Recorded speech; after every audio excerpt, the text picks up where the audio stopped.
All right, I just had to take a look at this story. Everything new under the sun here. Apparently, according to a Turkish professor, the Quran claims that the Muslim Noah called his sons on cell phones. Do they have advanced technology during the time of the flood? Let's take a look at this.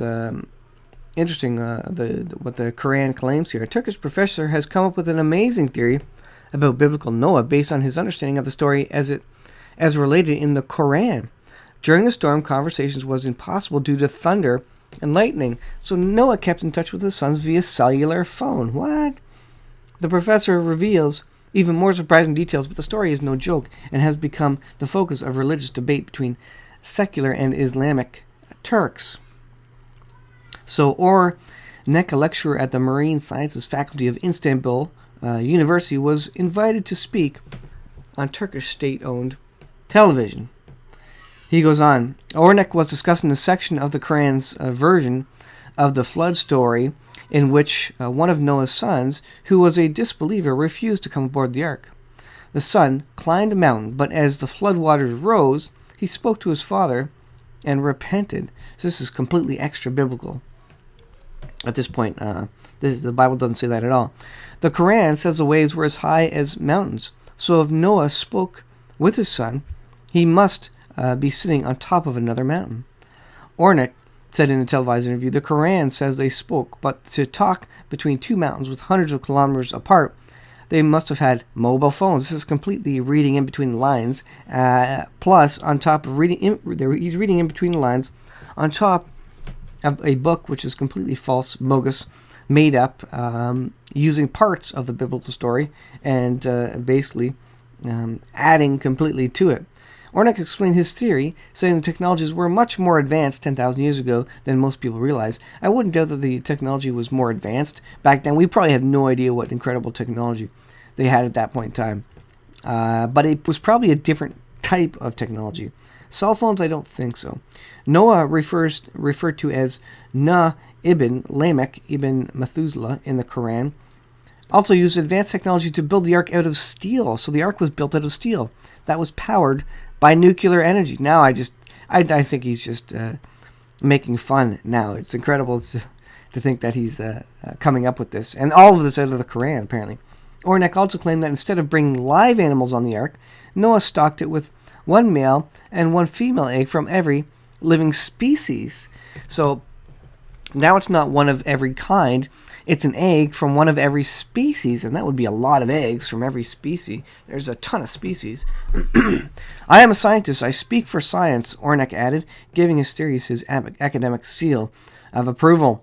As bizarre as Ornek's claims may sound to Western ears, they are taken seriously by the Turkish public and became focus of fierce religious debate.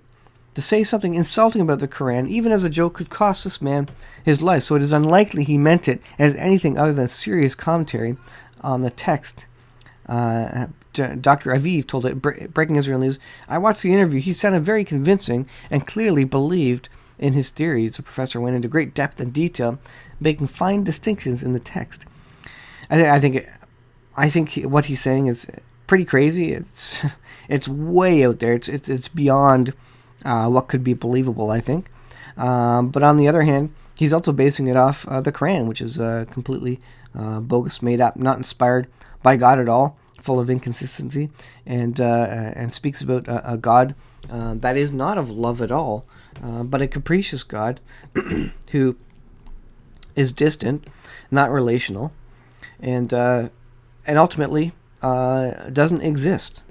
The God of the Bible exists. The God of the Bible inspired the Word of God, and Noah's Ark, the detail provided there, the historical account is accurate through and through.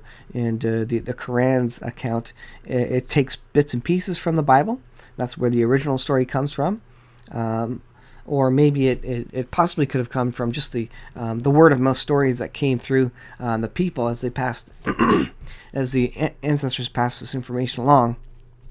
Regardless, it's a completely inaccurate and bogus account of the true story of Noah's Ark, and it just doesn't make sense. On top of that, nuclear energy and cell phones, They probably had some. They were very smart. They were incredibly smart. They lived for hundreds of years. How much could you learn in 900 years worth of time, which is what a lot of those people prior to the flood lived to.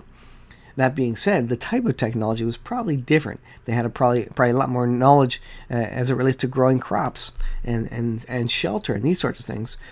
But nuclear energy and cell phones and computer chips, I would suggest not, because we would see specific evidence of computer chips and the sort of technology that we have now. So it's farcical. It doesn't make any sense, and it certainly doesn't parallel the Bible by any stretch. So one more reason to understand that the Quran and the Bible are not talking about the same God. They are not talking about the same. Well, they're trying to talk about the same event, I guess, but one is completely made up and just ridiculous at that point. But interesting to read nonetheless. They're taking it seriously over there. And this professor apparently is serious, because it could mean his life if they think he's blaspheming Muhammad and Allah. So there you go. I'll put the link in the description. You can check it out. You can let me know what you think. Thanks for watching.